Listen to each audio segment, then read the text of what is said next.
But therein lies the beauty of it, is that there is no one or nothing other than me determining how this picture's going to come out. There's no automation at all. The failure or success of this is down to me. And the success of a picture doesn't rest on it being a good picture. For me, it rests on, and it sounds all trite and hokey, but what you learn from it. Because in my new understanding of Ansel Adams, this is not going to be a Mona Lisa picture. It just isn't. I know it isn't. I feel it's a Mona Lisa process. But it's great, isn't it? I feel I've lived this picture. And therein lies the beauty of it, okay? And so if I was here on my own making this picture because I wanted to remember and pay sort of gentle homage to Dennis, while I was making it, I'd be thinking of him. Yeah. And thinking of our relationship, and I'm thinking of Fairlight and Full Frames. Isn't that an amazing way to think of a photograph? As a homage to someone, or perhaps something. And so we're back together walking. Me, Giles, and of course you, lagging right behind somewhere down the path. Where are you? Is the other listener? Yeah, I can see them just about. Their boot is sticking out from behind the giant oak. We're in Penwood. Last week I did the introduction to the show from Austria. This week, the introduction is coming from the same place that I walk with Giles for part 2 of Just One Shot, where my oldest and dearest, never mind the oldest, Neil, sorry, where my dearest friend in photographic terms, Giles Penfound, former documentary photographer and head photographer in the British Army's Press and Relations Unit, is making a 5x4 large format camera picture to A, share his feelings about this wonderful process, B, teach a little of that process, and C, to pay our respects to the late Dennis Lee, a photographer who's been a part of our community on this podcast since the very first episodes of it. Right from the days it was actually called something else, Fingers on Buzzers. Do you remember what the name of the show was originally? Yeah? Photography Daily. Yes, it was. 3 points. So again, Giles Penfound, my good friend Giles, is my guest today as we go for a walk close to both our homes, Penwood in Berkshire, England land, to complete the show called Just One Shot. Part 1 last week, part 2 today. Now, if you haven't heard the first part, I think you really do need to go back and take a listen to that, because for once I'm not sure whether this will actually work if you haven't got the dots joined, as it were, or the ducks lined up, or whatever that phrase is. A couple of people, though, to thank before we start. A proper thank you to the members of our community who, through your kind membership to our Patreon, for as little as a fancy cup of coffee per month, keeps this show on the podcast sphere airwaves. So if you can possibly stand one less champagne truffle cappuccino in a month, you can help us instead. That way, you get to listen to the extra mile too. And this week, actually, we're taking a trip to Venice with extra miler Adriano Henny, who's produced, made, photographed the most beautiful book about this magical place. I feel very, very, very, very, very, very lucky to have a copy. Although there's a beautiful story behind the book that I really wanted to share. So I invited Adriano onto the extra mile, and he tells us all about this wonderful book.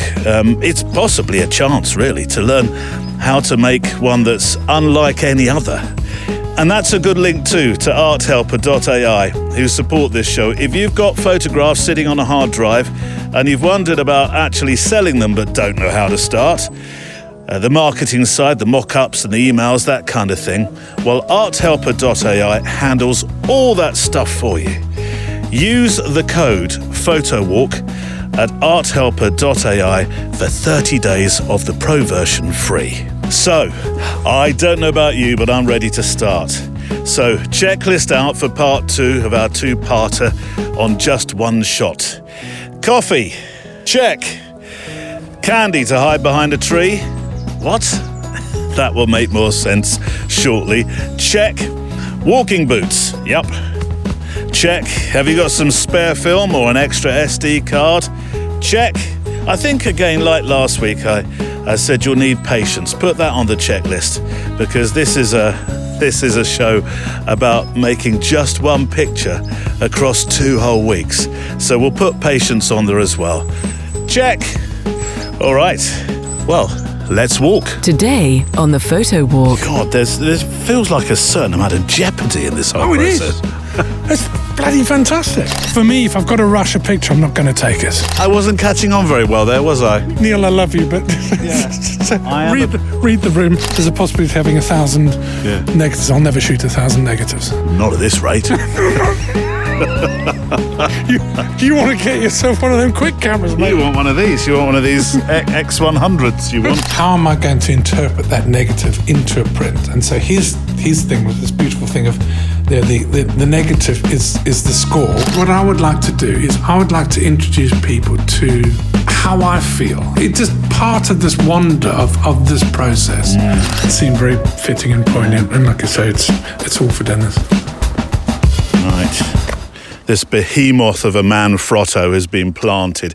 It's like your flag on the moon moment, this, isn't it? You put it right in the middle of the path. This is, I've arrived. There's mountains in the Himalaya that are shorter, smaller than this thing. You wait till I get the camera on top of it. It's fantastic. Yeah. Even the bracket for the camera on top of it. Okay, right. Well, I know you talk. This is something you actually do. You talk your way through the process. So what I've got to do now is got to start off from a level position. Right. And I want to ensure that the tripod is level. Because if that's, you've got to have a good starting point where that kind of all works out. Is it not a ball head? No, definitely not. It's a ball head is not strong enough for this. Oh, right. So it doesn't have to be exact. But what I want to do is get it there.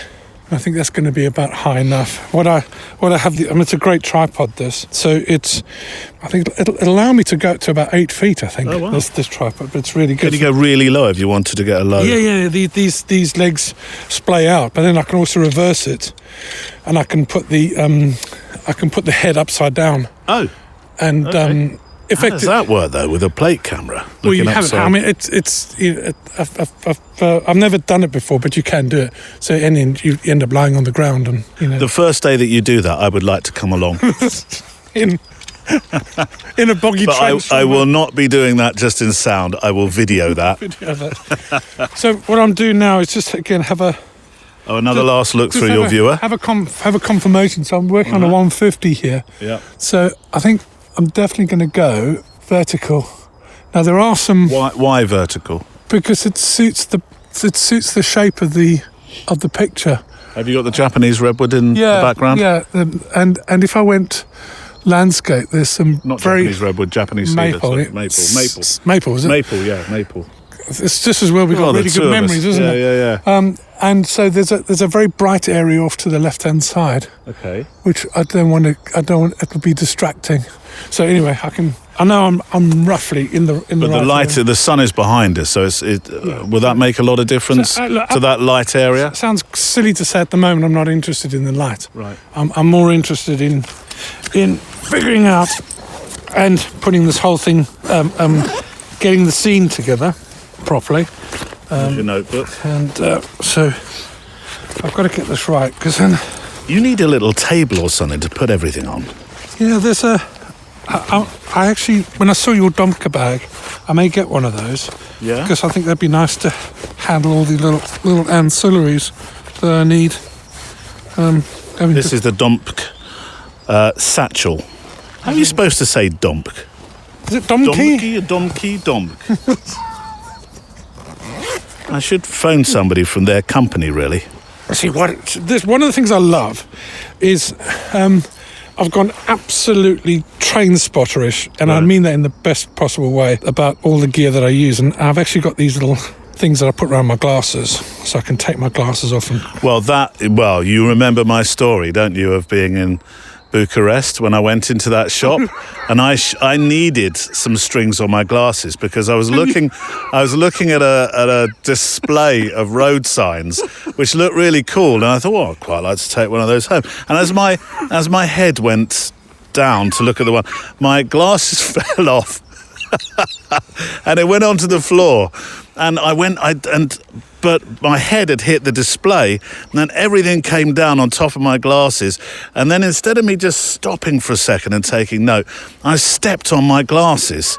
Sam was watching this with Thomas, and so was the young lass that was working in the shop, and this mad English bloke was because this is the second nice expensive pair of glasses I'd ruined in as many months, and I was my language was terrible, and she was lovely, the shop assistant she came across, she was trying to help, but the more she tried to help, the more stuff I was knocking off. It would have all been solved had I just had a piece of string around my glasses, which is when I because you would have laughed. You'd have loved that. No, I would have loved to have seen you going into a meltdown. Well, it's a terrible thing to say. Proper meltdown. But no, so we did laugh about it later. Oh, good. So no, it's because I focus. When I focus, I don't have my glasses on. Right. So again, I'm gonna. So I've just got the. What on earth is this contraption? So this holds the actual the monorail. So this is it's a die cast or it's an aluminium block which actually holds. If you imagine a monorail, so the reason why it's called a monorail because it has one rail. Yep. And you Can see I make a picture of it while you go ahead. While you're setting it up. So it makes sense. And again, it's making sure that everything is kind of as level as you can get it. Because if you have a level start, you can kind of work everything else from there. Have you ever watched Day of the Jackal? Yes. This looks a bit like him setting up his apparatus. Oh, God. This must be a peaceful, lovely thing that I do. But no, it's just while you're setting this up. It's all about making sure it's levelled. And so I'll level the monorail first. Yeah. This really is get it right in camera territory. Yes and no. There is a tyranny, I think, that's used to getting it right in camera, because there's always kind of bits and pieces either side. But it's in order to do the things that I want to do, I need to have a known datum point. Right. Okay, because if I'm trying to, and we'll go into later when I apply movements and I explain what they are later on, it's no good trying to apply those movements from an unknown base. Because I'm fighting. Movements being what you do with the. Am I going to get the words wrong here? The bellows. No, the front and rear standards. Right. Okay, and again, so it's near enough there. Oh dear. No, I think he's just telling you that you've not quite got that level. Did I not do that? Yeah. Not do that right? Yeah. So he's very vocal about it too. Again, just making sure that everything's. And again, so this is the point that I love, the part that I love. Because we're doing it nice and slow, yes, it becomes nice and considered. And so what's the red cloth? We'll come to that in a bit. Okay. So we've got to put the standards up first. Standards being the frame that holds the focal, that commands and controls the focal plane. Okay, the plane of focus, and which is the lens, and the apparatus that holds the. Can you explain what this apparatus looks like? Right. So if you imagine a square, okay, with either side two rods for the frame to move up and down, okay, and within that it's quite difficult to explain to you. It is, isn't it? It's probably easier to do a picture. Do you know? I'm going to take a picture. Let me. Do you know you really are going to have to visit the show page for this episode. What are we calling this? This is the front standard. The front standard. Let me get a picture of the front standard. There we go. Oh, hang on. There we go. With a very serious-looking man behind it. So that goes on the front, right? This is where the lens sits. Ah, okay. The lens sits right. Okay, so imagine this is the front of your camera. Yes. Okay, well, not imagine, this is the front of your camera. Yeah. Okay, and again, what I love about this is there's a slow, deliberate process. Very much. And what I do on each of these, there's some guide marks or 0 points that I want everything to be on 0 points, because all of this can move. So I've got rise. So the 0 point seems to be these two red lines. That's right. On the. And that can move there, but that has to go 0, Right. and the 0 points there. So everything is zeroed off and then locked off.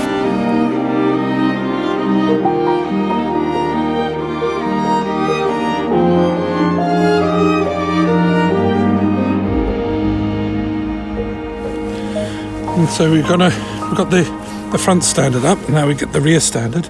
And so the rear standard is the part that has the ground glass screen where the actual image is focused on. Okay, and it looks very, very similar. But now I can see there's ground glass in there. That's right, yes. So if you think of this in terms of your camera, this will be, well, actually, this is where if you think in terms of the camera, this will be where the image is focused on the sensor. So this, to put it in digital terms, this would be the sensor? Yeah, this would be the sensor, yeah. Right. So making sure everything is locked off. And you keep some material in front of your ground glass. Yep, and so I've got that all open. I'm going to zero these off. The horizontal, and there's many different axes that these can move, and you've just got to make sure that they're all leveled. And as you can tell, I mean, it's so far we've been here probably 45 minutes, nearly an hour. Yeah. Mind you, we've done a lot of talking about other stuff as well. But I would imagine actually you would have been probably longer. Yeah, I think there's. I've got to find the right way it goes. So these are bellows. So these are the bellows. So this forms a light tight seal between the lens. Okay, where the image is focused. Okay, where the image is formed rather, and the rear standard where the image is in effect projected onto. You have to be so careful with this. Yeah, no, it feels looks like it. I was going to do that, but I thought you might think I was being too flippant or trivial. I'm putting them into. Oh yeah. So fitting the bellows, and this is quite tricky. So I'm going to have to stop talking and. Do you ever leave this all set up? Is it possible to do that? You can, but I prefer to. What would Ansel Adams have done? I don't know. He had assistants. Oh right, okay. But actually, in fairness to him, he carried a camera this size up. This is why I need to be quiet because I can't think. In Yosemite, he would carry this around, wouldn't he? Carry these. Yeah.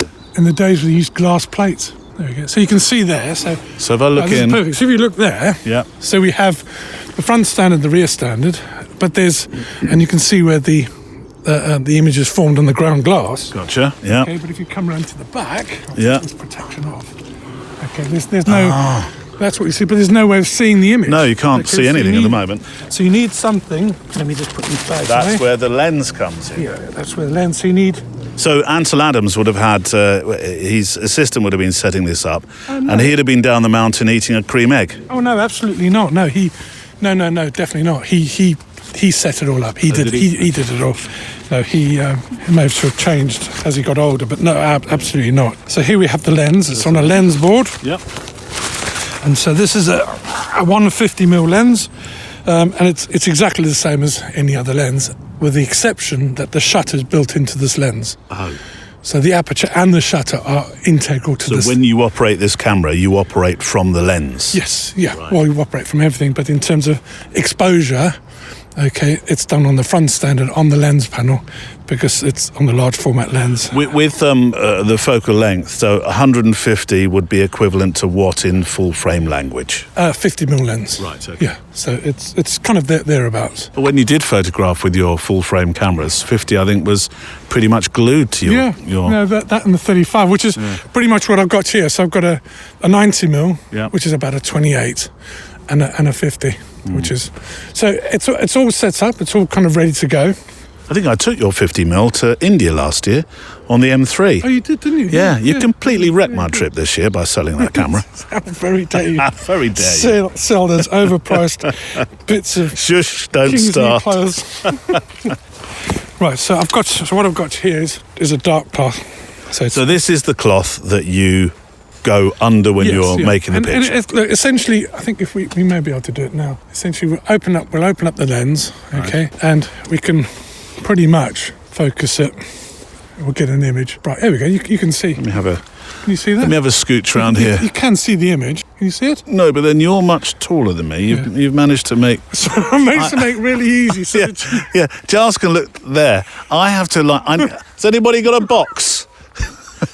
Sorry.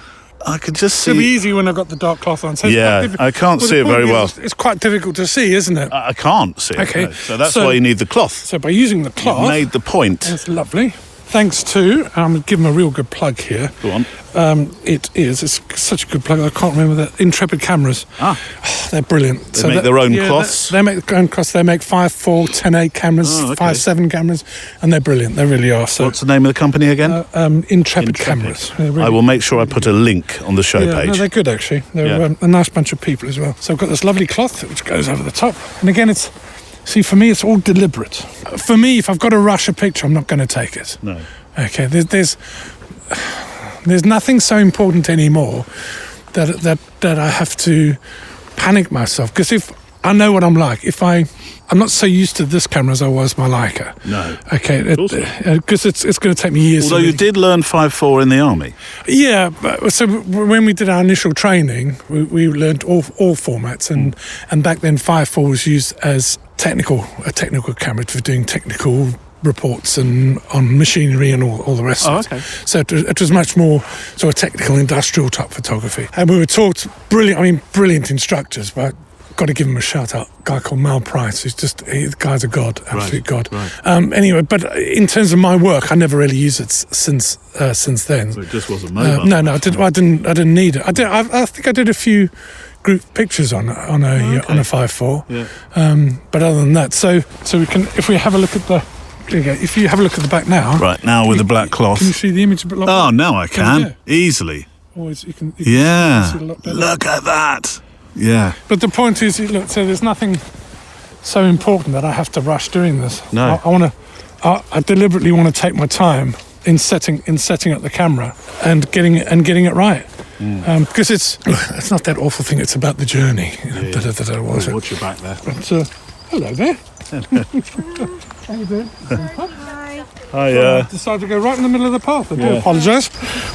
Where's Mum going? She's going to see if there's any candy behind it. Any candy behind it? Any candy behind this tree? Is that where it's made, is it? So were you looking for candy? Yeah. Why is there going to be candy behind this tree? I'm not understanding. Sorry. Oh, I see. Okay. I wasn't catching on very well there, was I? No. Neil, I love you, but Yeah. so I am read the room. I am a bit naive. A lovely thing to do. It's delightful. Done it since they were like that big. Yeah. You found some? Oh, we didn't find that. How come you found that but I didn't? That's outrageous. That's a lovely... I was being a bit naive, I'm sorry. What is that candy that you found? So for the listeners who are listening, essentially Mum's turned up with... What's dog's name? Ed. Ed. And what's your name? William. William. And Mum is looking for candy, but there seemed to be some behind the tree that we didn't see. No, you Look at didn't that. spot it. No, it would have been a great way to have got me out on walks as a kid. I love that idea. Well, there we go. Enjoy your candy. You're going to share half of that with me? No. Oh, charming. Oh, dog's gone the wrong way. Hold on. Be careful. There we go. That way. Don't worry, That you're way. all right. You're away. Bless his heart. lad. Take care. I did that candy trick. Oh, I'm so daft. I love you. I didn't realise. I said quietly, but she came up. She got the dog. She walked behind the tree. I thought first of all she was going to leave her dog poo bag. I did as behind well. her. Yes, I did as And well. I was getting ready for a Sergeant Major moment. Being Mr. Indignant, but she was dropping candy. She was putting candy there for her son because every tree has magic candy behind it. Right, let's get back to it. So, what I'm doing now, and again, the approximation of the view that I got. I need to put this mic under there. Right? So the approximation of the view that I got Yeah. with the viewing device is very different to what I get Right. underneath here. Okay, and that viewing device was a start point. That's what it was. Whereas this is now I can start to compose it. Yeah. So if you go underneath it, you can have a look. Right. Okay. So this is now your composition. Well, it's the start of the composition. Okay. Okay. It looks very different to what we had before. I don't know if that's right yet. Right. Okay. So now's the. But I had to have a start point. So I think I'm actually going to have to move. So you've tilted the camera back. Yeah. So now your composition is a bit different to what you planned. Well, yeah, because with the viewing device, you're not seeing it. You're seeing in 3 dimensions as opposed to 2 dimensions on a film plane.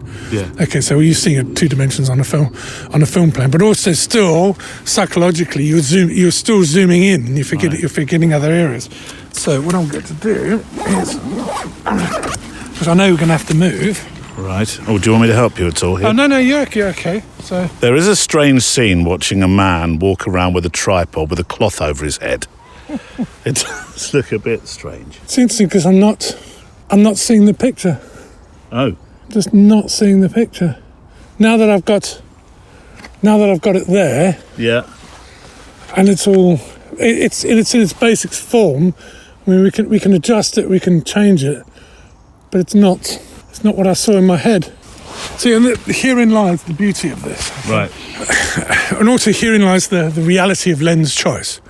Okay, so I've got a 150 on here, which is 50 mil, yeah. Which actually is fairly wide angle. Yep. In relative terms, what I actually need is a 300 mil on this to effectively compress the perspective between the relationship between this tree and the tree in the background. Hence walking in with a camera, but it's still not really. But it's not really right. So you got to change the picture now. So my apologies.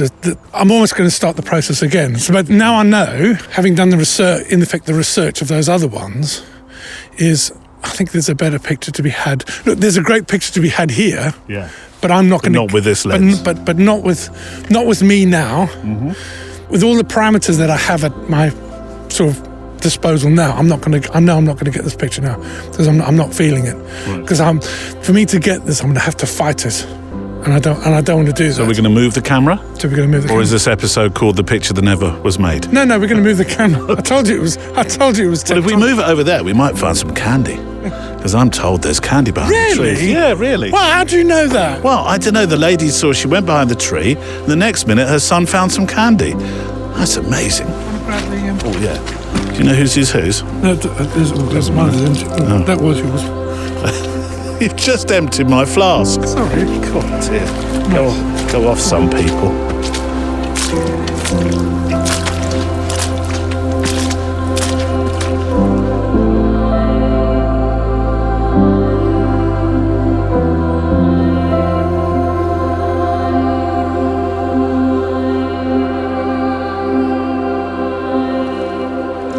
So, as I say loosely, we've moved the tripod.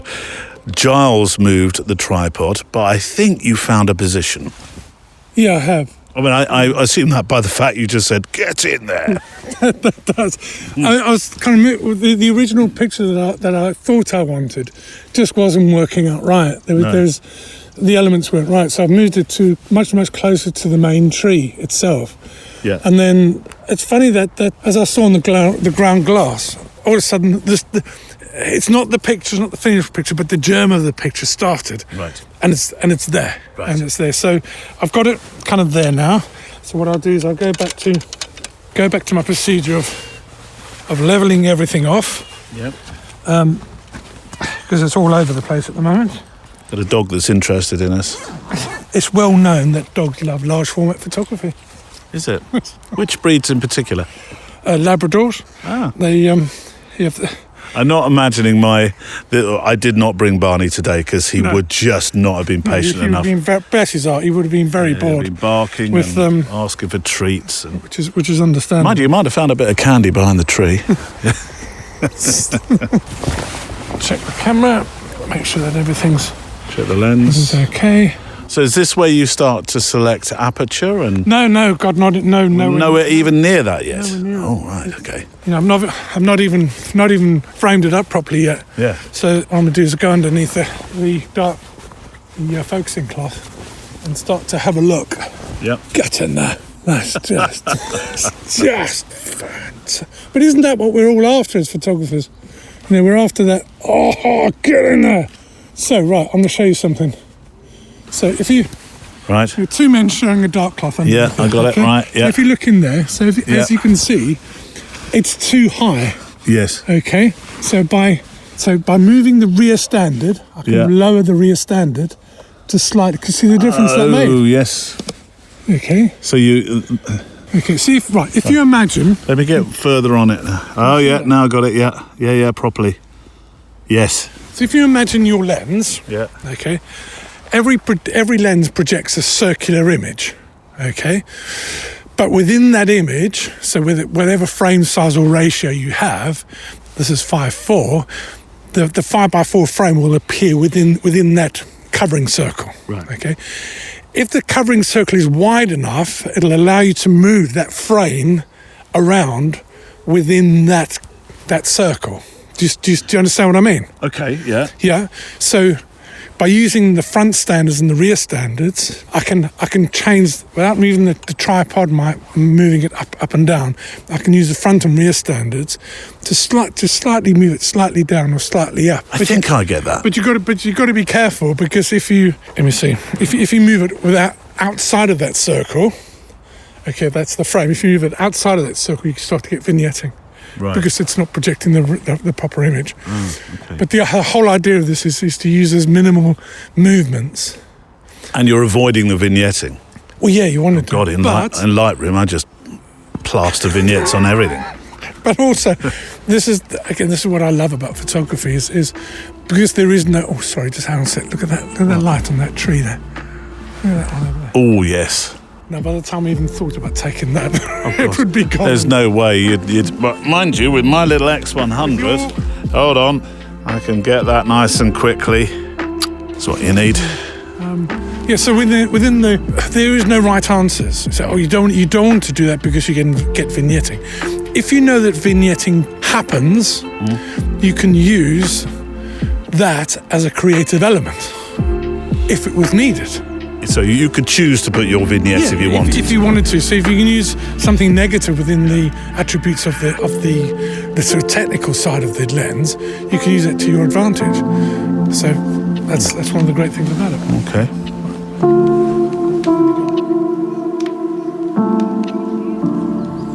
Okay, so what I've got here, I've got the basis of the composition of the image right. Yeah. Okay, I've pretty much got the framing right. So now what I'm working on is thinking about the focus. So where my point of focus is the depth of field, okay, and how much of this image in front of me I want in focus. So for the way I'm working at the moment, I want to try and get absolutely everything in focus. Right. Now there are reasons why you may want this tree, the sequoia, to be more in focus than the background, because obviously it'll stand out. Yeah. But actually, I want this tree. For me, it's part of the forest there if I want everything in focus. You want that maple behind it and everything? Yes, yeah. So go back to depth of field. Okay, so a depth of field is inherent to the size of the film format you're using or your chip.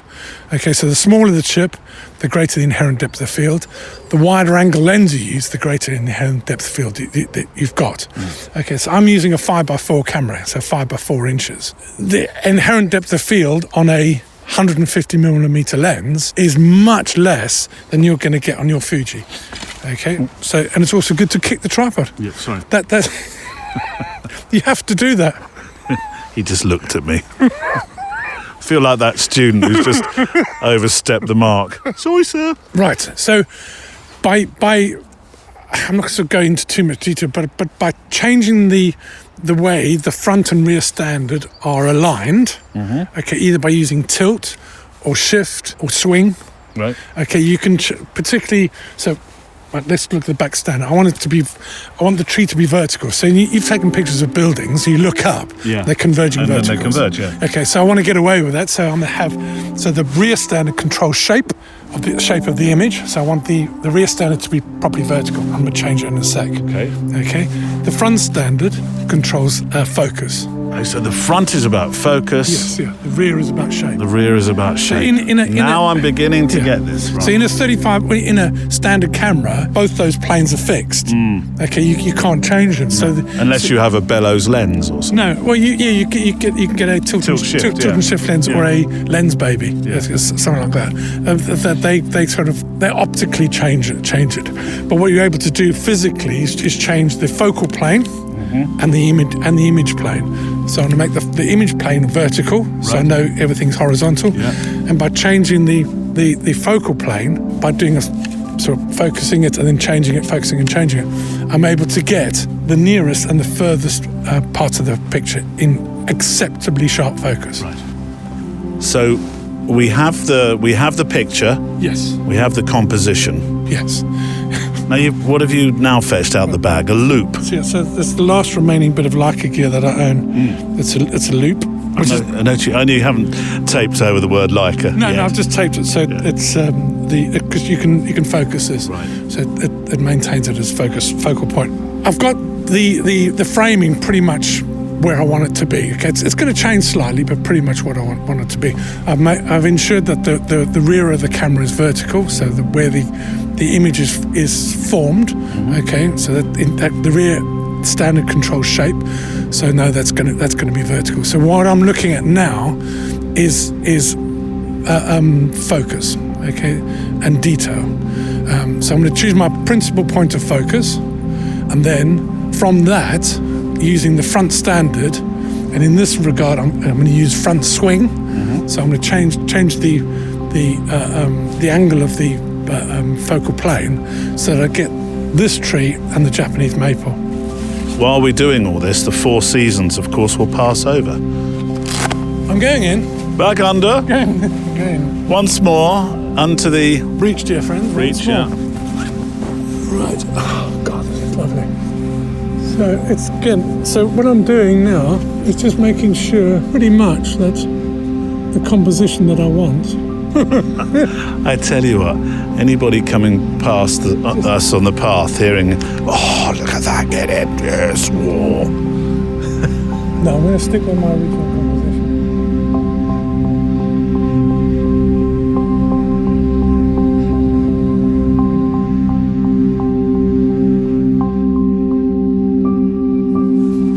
What I'm going to make sure that my primary subject is the tree. The sequoia. So you use the loop on the ground glass at the back? Yeah. Right. So I can focus on that. Yes, now I understand. I thought it was another way of seeing the picture, but no, of course not. So I can focus. And you make your minor adjustments on the front.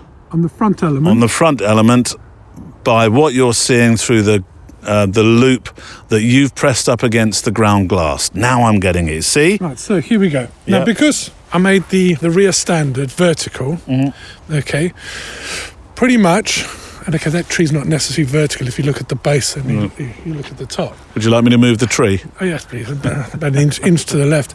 Where it's just happened by luck, where the focal plane is at the moment, that's not vertical, it's tilted slightly forward. Which is given. So if you look, so the focal plane is almost marrying.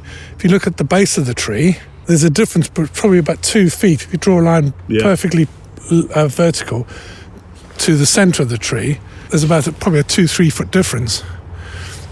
That angle is what my lens is mirroring, sort of. Let me just make sure that's. Next part of the process is to make his notes. You looked at your watch then. Yeah, what is the date today? Is it I'm genuinely, is it 31st or the 1st? Oh, I see. I thought you meant we'd moved by a day, the process of how long this has taken. Space-time continuum. Today's 30th, isn't it? I now work in consensual negative numbers, so it's what? So the title of the piece is its negative number. So the year it goes from the year 2026 005. So 005. So there's a possibility of having 1,000 negatives. I'll never shoot 1,000 negatives. So not at this rate. You want to get yourself one of them quick cameras, mate? You want one of these? You want one of these X100s? You want? Can you imagine this at a wedding? I tell you what, if you use this at a wedding, they could get married, have children, get divorced, and you still wouldn't have taken a picture. Perfect example, really. Right. So Sounds like a Hollywood marriage. So what I'm going to do now? How long did that last? So this is just really to give me an idea of. This whole process is part of the magic, because you're not just using a pencil. This is a fountain pen. I love it. I really love it. So I'm going to draw, and I'm horrendously bad at drawing. So there's the trunk, and what I'm doing here is just really getting an idea. Why are you making notes? Why are you drawing it? Because I'm going to make a picture of it. Because what I want to do is get an idea of where the sort of the main tonal ranges are. And will you actually refer back to these? Yeah, I will. Yeah, most definitely. And it's getting an understanding of knowing what the tonal ranges are when I took it, and then when I print it as well. Because at the moment, I mean, it's really nice because it's the light is very soft. There's no going to be harsh shadows. There's light coming through the trees, but that's not going to affect it. So you've got the shapes. You've drawn the shapes down. Got the shapes. So I know I'm so using now. ISO. I'm using FP4, but I'll rate it at 64. So what I'm doing is I'm overexposing it. Mm-hmm. So the Alfred gives the set speed at 125. Okay, and the development time at 8.5 minutes. Neat ID11 developer. Okay, I know for me that gives a far too contrasty negative. So what I want to do, I'm overexposing it by rating it at ISO 64. Yep. I'm effectively overexposing it by a stop. But then what I want to do is I'm going to reduce the development, by 20%. So that's my standard. So instead of having it 8.5 minutes, I have it at 6.5 minutes. So you've changed your film stock as well. Yes. You were always an HP5 man. Yeah. So just because I want the detail, because I want it's just kind of different tonal ranges and all the rest of it. So I know I'll be doing F32, and then when I annotate the shutter speed, then I'll calculate the shutter speed. Then I'll put it on that. Right. So what I need to do now. So notes made. Get out the beast. Get out the beast. What's this? Oh, this is your Seconic light meter. Yeah. My word, look at that. That's not like the little one you used to have. No, it's not, is it? It's again, I've got more things hanging off me, like a thing hanging off person. I'm going to be absolutely 100% honest with you. I haven't completely fully grasped using this properly. Well, I've seen these on the flight deck of the space shuttle. I'm sure. So I'm making sure my ISO is set. Right. I'm not using this properly. Yep. So F64. I've got it on, make sure I've got it on spot. ISO 64. ISO 64. Reflected. And F32. Yeah, reflected light reading, F32. Right. And this is going to give me a light reading, from a 1 degree spot. So it means I can, in this type of light, really what I could do was take an incident light reading, i.e. with an invicone placed over the meter sensor, I can go pretty much towards the tree, point the light meter at the camera and take an averaging light reading, and it'll give me a pretty much spot on. Right. Okay, but what I like to do is I like to read the tones. So you're reading the tones from the tree? Yeah, so we're going to go and start at the bark that's straight in front of us. So this is shadow details. Right. Okay, so really that's a 15th of a second. Let me get a picture of you as you do this. Pretty much between the highlights. So that's no longer green. Those are my highlights. Yeah. Okay, that's no longer brown. Those are my shadows. This is wildly different exposures from the bottom of the tree to the top. Well, no, it's only 2 stops difference. Oh. So you got a 10-stop latitude range with film. Oh, okay. Yeah, thereabouts, but also in terms of how you develop. And that's well within bounds. Okay, absolutely well within bounds. And so if I again look at the Japanese maple behind, you've got an area of green, and I'm annotating that. And that area of green, I think that's going to be about a mid-tone, to be honest with you. So I'm going to 30th, yeah. See, this is what's interesting is what I'm thinking is the shadow detail is actually pretty much the highlight detail, unless I'm reading it. See, this is where I'm getting it wrong, because I keep on, for some reason, nudging my ISO. Can you lock it in? Yeah, I'm sure there must be a way, but I haven't figured out how to do it yet. Because I'm an idiot. 30th. 50th. That's interesting.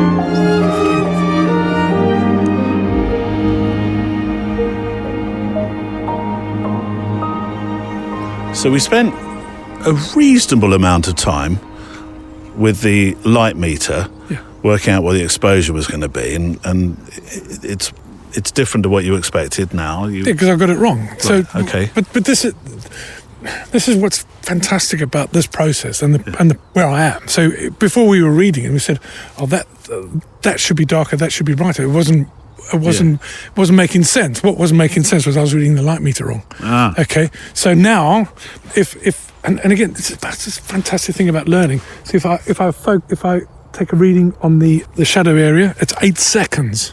8 seconds Yeah, exposure, okay. right? Okay, and on the highlights, it's 4 seconds exposure. As you would expect. Yeah, so the difference between the shadow detail and the foreground and the absolute densest shadow is how many stops? Is what it's 30.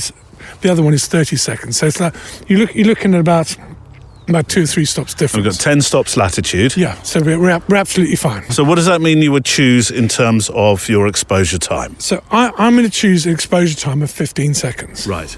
Okay. Which falls between your 4 seconds and 30 seconds. Yes, yeah, and I think that's going to give me. All the latitude in the world, Well, but as Louis Armstrong once sang. But I could be wrong.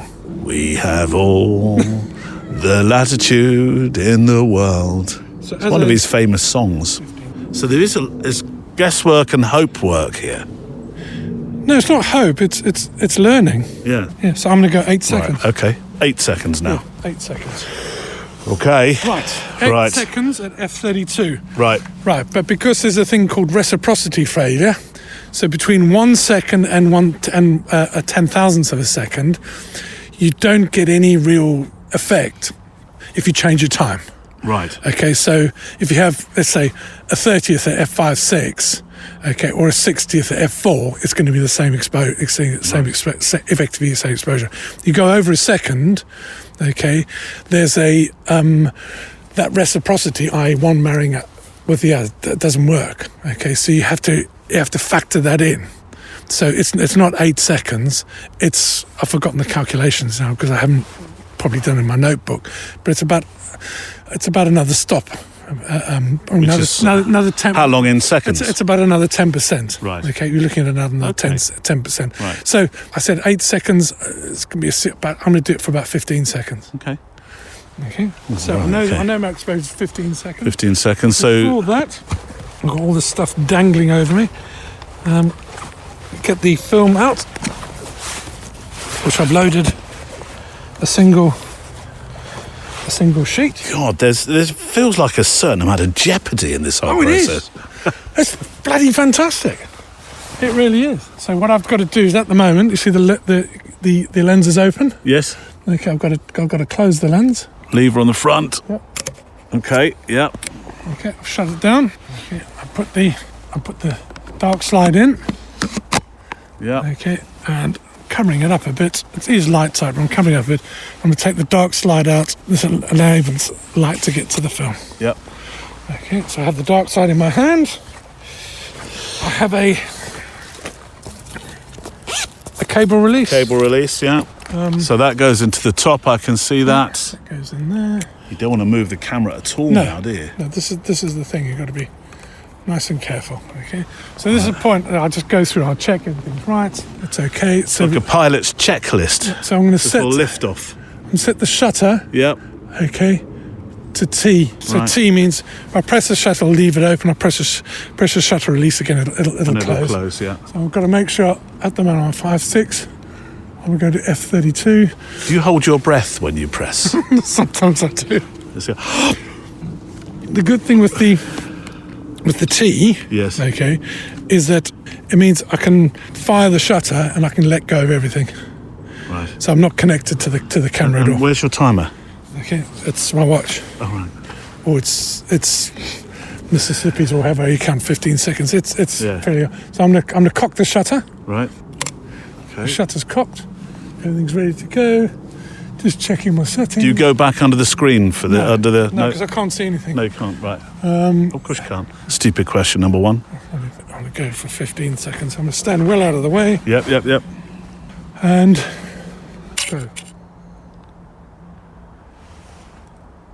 5, 6, 7, 8, 9, 10, 11, 12, 13, 14, 15. That's it. That's it. I didn't breathe during that moment.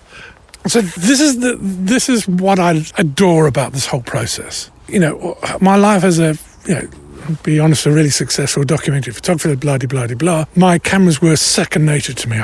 I knew exactly what was going to happen, when it was going to happen, all this. This is why I chose this, because this is completely new to me. Okay, the fundamentals of photography, and I know how the work works, but I'm not so practiced that I can look at that ring and go, yeah, that's right, because I got it massively wrong. But therein lies the beauty of it, is that there is no one or nothing other than me determining how this picture's going to come out. There's no automation at all. The failure or success of this is down to me. And the success of a picture doesn't rest on it being a good picture. For me, it rests on, and it sounds all trite and hokey, but what you learn from it. Because there's, you know, in my new understanding of Ansel Adams, this is not going to be a Mona Lisa picture. It just isn't. I know it isn't. I feel It's a Mona Lisa process. But it's great, isn't it? I feel I've lived this picture. And therein lies the beauty of it, okay? And so if I was here on my own making this picture because I wanted to remember and pay sort of gentle homage to Dennis, while I was making it, I'd be thinking of him. Yeah. And thinking of our relationship, and I'm thinking of Fairlight and Full Frames. While we were making, we were talking, we were discussing, we were engaging. Yeah. But one thing I've got to do, and this is essential, in my hand, I've got the dark slide, I've got to put it... I was going to say, I'm a bit nervous about the dark slide being in your hand. So, and I'll put that back in, and I'll slide it in. And that just goes in there nice and gently. Cool. And one thing I also want to do, there are a couple of bits and pieces on the notes I didn't put down. So I'm just going to put down the swing. I'll let you do that while I save this file, because it feels almost as important to me that I've saved this particular file as you've made that picture. Cool. It's a lot of pressure involved in this. Goodness.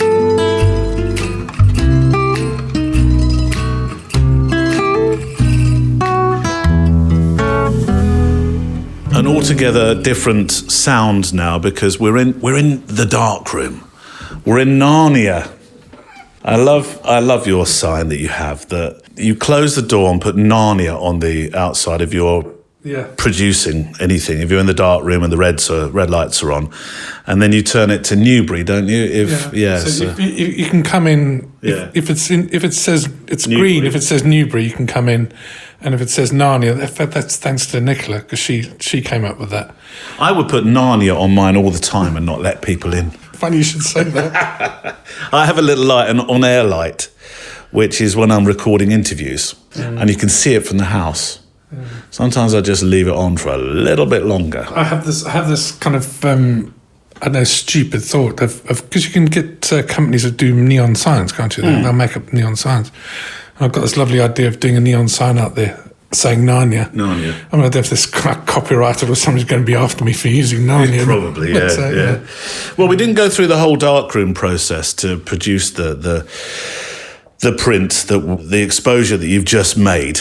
That by magic, I mean, it's weeks apart. This really is a glacial experience. This whole couple of episodes, because that last click that we heard only moments ago on this show was actually a good few weeks ago. I've been to Austria since then, but now we've got a print, which we'll come to. But we didn't go through the whole darkroom process, the next bit, because I thought, well, we did that episode quite a while back. I mean, I know it was with 35mm film when we did the darkroom episode, but perhaps you can join a few dots. I know it's a difficult thing to do in just a few minutes, but join a few dots of the process that happened between the click and now having the print, which we'll come to in a moment. Okay. So in many ways, it's a lovely reversal of that process. So we made an exposure. So light came through the lens onto the film. We made an exposure, but you've got what's called a latent image. And for those nerdy amongst you, and I'm particularly one, have a look at the relationship between quantum mechanics and photography. Yeah, it's wonderful. Anyway, back to the thing, Giles. So you have to develop that, and depending on what the scene is, either the contrast level of the scene depends on how long or how short you develop it. And so I came in, I think it was the day after, that I would take the sheet out of the holder, the film holder, put it into this lovely little sort of gizmo that puts into a daylight developing tank, and I can develop it in daylight. Oh, right. Yeah, it's very similar to the daylight tanks that we used for 35mm, right. Except the spiral is just replaced by a much bigger holder that will hold 5.4 film, right. And then you just go through that process, just as we did with 35mm. Yeah, it's exactly that process of developing. Then you stop development, then you fix it, and then you wash it, and then it takes a period of time to dry. It takes about half an hour to an hour to dry, and then after that, then comes, I think, the next really interesting part of the process. And it's picked this up from Ansel Adams, and he had this saying that going out and making the pictures is not the final piece. Okay, just go out and make an exposure is not the final piece. There's this whole other part to interpreting, either from what you saw when you're out there or how you feel at the time. How am I going to interpret that negative into a print? And so his thing was this beautiful thing of the negative is the score, because he was a classical trained pianist.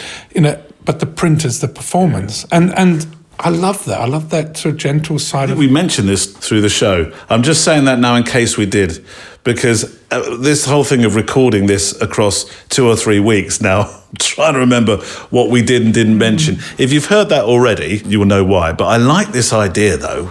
It does no harm to repeat it, that you've got the score. Yeah, and then you got the performance. And the more I go into this and the more I discover for myself what it is that I'm doing, this idea of the performance, this idea of what is the purpose, the point, what is the final piece.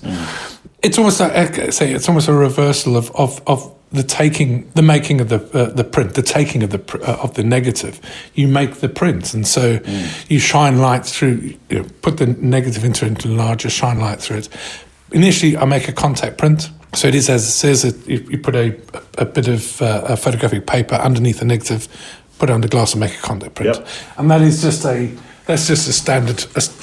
I'm not looking for any artistic interpretation. It's just a standard representation of what's on the neg. And then sort of you start to look at it, and then kind of go, okay, what is it that I want out of this print? So, I mean, here's the print. Yeah. So if we go to the, right. I'll open up the drawer. Oh, okay. I'll go to my reference print. So I've got a whole. Oh, there's quite a few. Oh yeah, I've got a series here. There's about 10 prints. Okay. So if I go back to the reference print, which is there, because I numbered them all, number 3. So in fact, let's go back to the first one. That's the very, very first print. Okay. It feels quite thin, the first print. Yeah, and it's so difficult to try and explain this to you, people who are listening, but it's just a straightforward print done on a very low grade filter. So it's a grade 0 filter, just to get an idea of what it looks like, where the tones are. So from the point is, from this initial print, this very low contrast print, that's everything that's recorded on the negative. Yeah. It's all the tonal ranges are pretty much there. Starting point. Yeah, but that's not how I see it in my kind of my vision in my heart and soul. And so I start to look at it and I think, well, okay, certain areas need to be darkened, certain areas need to be brightened up, and how am I going to do that? And then through a series of small test strips, because this is like £2 a sheet, this paper. I'll do small test sheets and I'll test each of these different areas. And you come together, like I showed you earlier on, you come together of a printing diagram, in effect, a printing set of instructions. And you make the print. And I mean, I've got about 10 prints here. You said you were only going to ever produce 20 of one image. Yeah. Is that right? Yeah, so that includes the test prints as Right. well. Wow. So you work on, as I get better and better at this, my ability to understand the process will get better. But so the point is, you It end looks pretty bloody there already, if you don't mind me saying. Well, And these are extraordinary. it's getting there, and so that's one I'm showing in now. That's the sort of the base working print where the densities are fine and they're really good. So I'll make those prints and they will be the base, and then after that, I'll once it's printed. It takes the process. It takes a long time to wash these prints. It takes an hour each time. So you put in the fixer. There's 10 minutes in a first wash, 10 minutes in a hypo clearing agent, which helps to get the fixer out, and then you wash it for an hour. Once it's washed, then I'll get this magic stuff called sodium thiosulfate, which is it's known as liquid light, and it's just absolutely fantastic. It really is. And you rub it onto the print, paint it onto the print? So it's a bleach. So and I'll sit at the sink, and and again I'm getting the concentrations right now. I'm just understanding it, and you paint it on.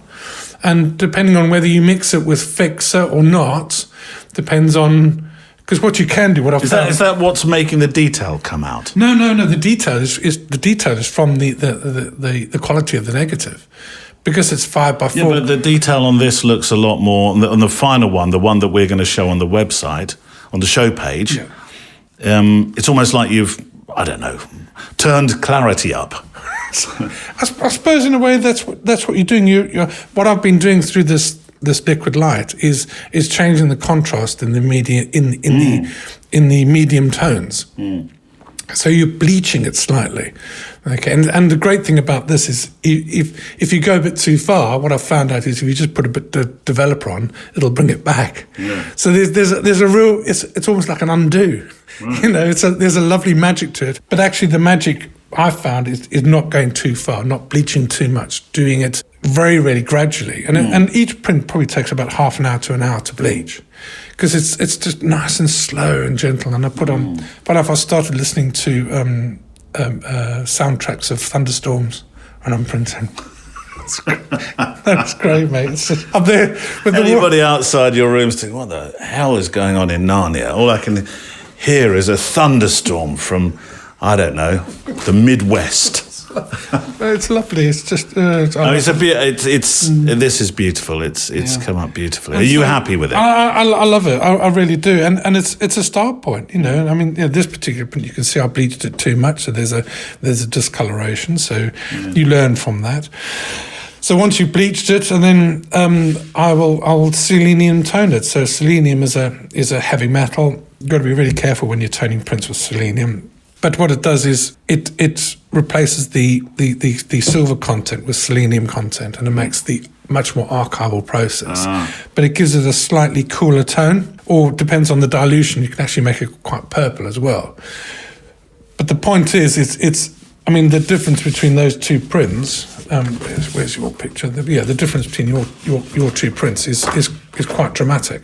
Absolutely quite dramatic in terms of the highlights and the shadows and the depth. Also, what the selenium toner does is makes the shadow detail a lot more denser. Increases your Dmax.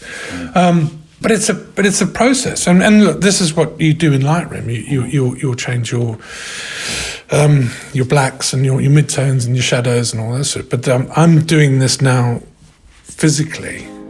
And in an actual physical process, and I'm absolutely adoring it. I really am, and we'll kind of go from there. But as a first print, I'm actually really happy with it. I really am. This is I'm really enjoying it. Fabulous. That really is.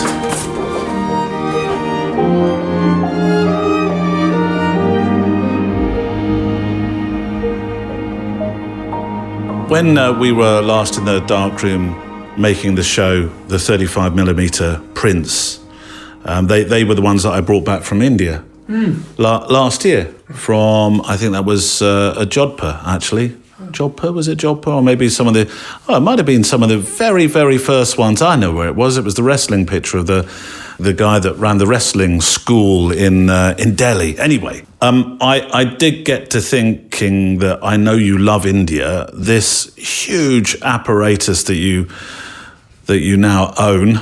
Would you ever think of taking the 5.4 to India and using that there?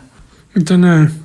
Not sure. I don't know. Well, you are coming to Scotland, though. Yeah, and I'm coming to Scotland. And you'll be bringing that there. Yes, I'll be bringing both cameras with me to Scotland. I don't know. I think it's like we were talking about earlier on. This idea of what's the purpose of what I'm doing, and do I need? Oh, look, that's not me anymore. I feel safe and I feel comfortable here.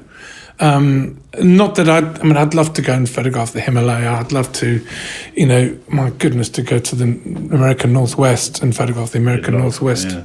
Well, in Scotland, I'm delighted you're coming to Scotland this year with us. I'm going to look forward to, very much looking forward to seeing what you produce in Scotland, because there's some places we're going to which I know you're just going to love, especially the Blackwater, because we always go there. This torrent of water rushing through one of the glens. Great first place to shoot. And then toward the end of the week, actually, and not quite sure whether you'll climb the mountain with us, with all your stuff. I might by then be fit as a fit thing from Fittsville and say, I'll carry your gear, Giles, because I want to go right up the top of the mountain above Loch Marie, which is like a moonscape, which I would imagine for you would be amazing. Yeah, and I think in the past I would have gone, what are the pictures I could get there, and sort of start thinking about and dreaming. And I'm really looking forward to going. I really am, and not just for the photography, but just to be in that place and be with be with people that want to. Yeah, like-minded people, and to be able to, I think, just talk comfortably and gently about photography, but to have that sort of nice aspect of going up there and going, well, what is the landscape? What is it, as opposed to what do I want it to be? You can change those around, and when you make the picture, what do I want the picture to be? But reacting to what it is, and I think paying respect to the landscape. For me, that's how I'm trying to think now, rather than this is the story I want to tell. I have no idea what. Well, you won't know. Until I go out there and see that story. Or just a picture. It doesn't have to be a story anymore. It can just be, I like that. And you are going to be teaching people. In fact, there's a quote on your... Can we look on your website for a second? So you can read this quote for yourself, but I think this underlines what you're going to be teaching those that would love to get the experience of 5x4. There's a quote right at the end. So... Do you mind reading it? No, not at all. So it sort of ties into my absolute fascination with Mark Rothko. Yeah. And you sent me this beautiful. It is beautiful and sad. Just incredibly sad film about this extraordinary man and painter. And so at the end of it, I'm sure it was there. It was somewhere in a quote, he said. So, and I think he was talking about his painting, because his paintings are not a picture of an experience, but his paintings are the experience. Yes. And so I've not of an experience, they are the experience. Yeah, which is what I've seen of you making a 5.4 picture. And that's. I mean, it may seem enormously pretentious to take somebody's words like that and use them for yourself, but for me, it's saying, I want my photographs. I don't want people to see my photographs and say, oh, that's somewhere.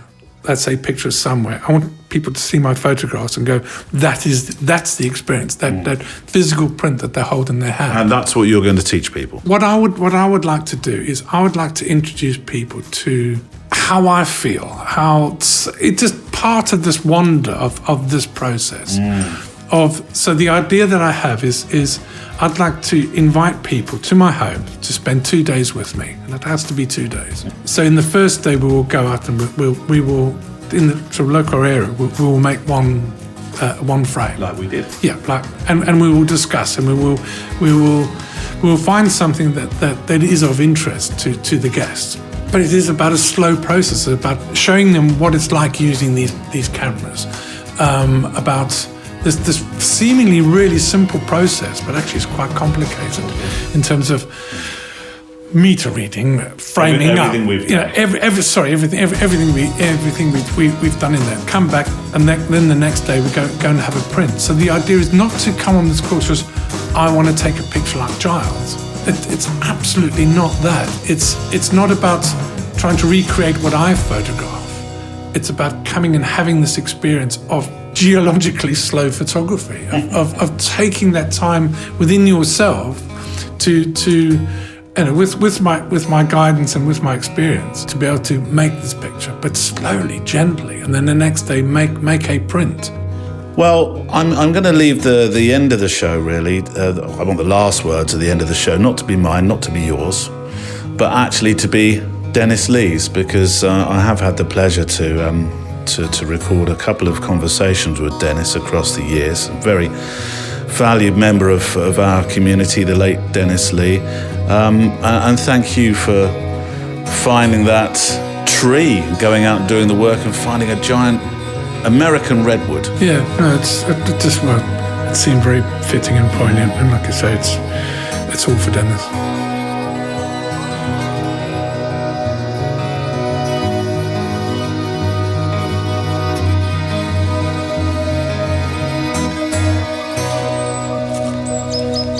And my sincere thanks to my very good friend Giles Penfound for the last couple of weeks. And the picture, the grand reveal, the picture that was made, the shot, just one shot, will be on the show page today, episode 521. Right at the start of the show, I was, when I did the introduction, I was joined by this beautiful bird. Oh, I'm going to get this wrong. I've got people who know their birds now saying, come on, Neil, you know what that is. Is that a great tit? Is it a martin? Oh, I don't know. I'm going to have to get better at this. It's only taken you 4 or 5 years to decide that, Neil. I know. Anyway, we're ending with a song called Tide in a moment, our play-out song, just really to think about what's been said today as we walk together just a bit further. Something very evocative today, and a very, very special PS as well in a moment. My thanks to Neil Ford, who looks sharply at IT when it's not behaving itself. Thank you, Neil. Also to Kelly Mitchell, who handles Facebook, Andrea Gilpin, who looks after Instagram, Kelvin Brown, who steers the Flickr group, and Michael Brennan, who makes sure that the songs that we play within the show are on a special Spotify playlist, so you can listen back to the sound, the voice, if you like, of this show. Right, a postscript. Now then, it's not a quote. Well, it's not a quote that I'm going to read out, although I'm going to read something out in a second that I think are very special words. The last words on the show today will not be the PS. They'll be from Dennis Lee himself, who passed at the start of the year, for whom this show is dedicated, or these 2 shows have been dedicated to, as Giles said. So I'd like to let Dennis have the very last words today on the show, this wonderful, giving, amazing photographer, a friend to many, a very valued member of our community who was there, as I say, right from day one, 521 episodes ago, goodness. There was something that his son, Billy, wrote about his dad on Dennis's Instagram in the weeks that followed his death. And I'd like to read this to you because I think it sets up the final word today from Dennis. Billy wrote, "I'll never be able to put into words how amazing of a person my father was. He was a photographer whose eye could compose and capture photos as if they were paintings. He was a sailor, and whether captaining the ferry in the New York harbor or kayaking down a small brook with his son, he always found wonder and tranquility on the water. He was a builder. He'd stubbornly fix everything and happily teach me how, and I wish I'd paid better attention. He was an explorer who would lug his camera even on our longest backpacking trips, just to capture the beauty of nature wherever he could find it. He was a friend to all, making anyone smile and laugh through his own kindness and curiosity. He was my mentor. His guidance and support have been central to everything I've achieved in this life, and I surely would not be the man I am today without his consistent and stable love. I spoke to Dennis on the show quite a while back now, and you can tell his joy for this thing that we all love, photography. Well, the happy surprises were when first off, when everything just worked out perfect. When your balanced flash lighting, mixed with a backlight, everything, the balance worked, and your picture was actually nice and sharp, and there was a little edge light which you had maybe seen, and it came through on the film, and just everything was clean. Just technically, when everything works out, that's always a happy thing. But sometimes, probably the most fun things with film was you just would kind of wing it, and sometimes you would shoot without looking through the camera because you needed to, or just because you needed to because you couldn't physically look through the camera for a particular angle that you needed, or something like that. So you would just do what we called a Hail Mary, and you would either hold the camera up, or you would hold it off to the side, or because the subject was a little shy, you would just kind of surreptitiously get some shots from down low, whatever. When those worked out, when you got a really fun shot doing that, it was always a very happy surprise. When focus hits and the framing is nice and interesting, that was always a lot of fun.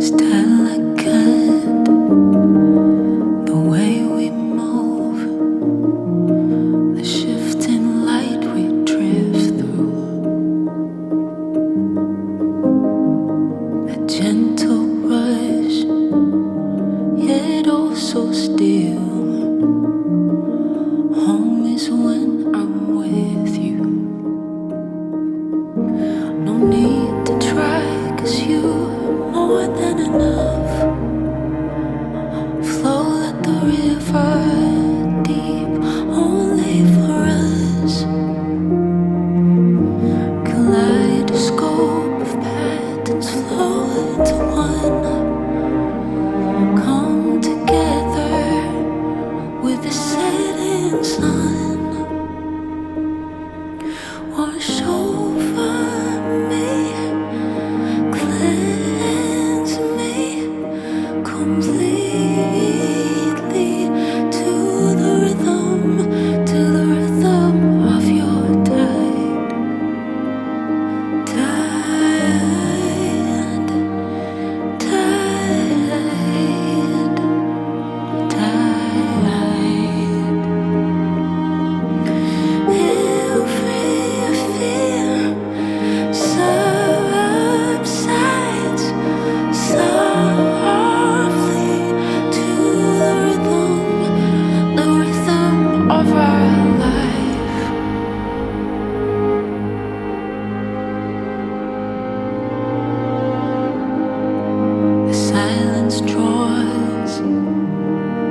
The Photo Walk is a Loading Zone production.